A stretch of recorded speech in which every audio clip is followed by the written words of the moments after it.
Si Beato Pedro Calungsod ay isang binatilyo, 17 years old, na from the Visayas, na sumama nga sa misyon papuntang Marianas Island. At siguro plano ng Panginoon na ginmartir siya noong April 2, 1672. At noong May 5, year 2000, ginawa siyang beato at grasya ng Panginoon, nitong October 21, siya ay i-canonize o hirangin na bagong santo.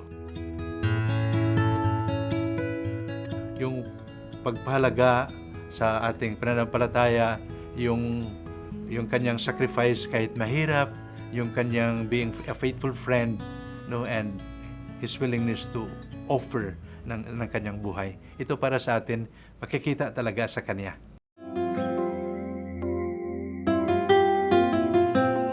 Sa inyo pong ating mga kapatid, inanyayahan ko po kayo, una, pasalamat tayo sa Panginoon, binigyan tayo ng bagong santo, San Pedro Calungsod.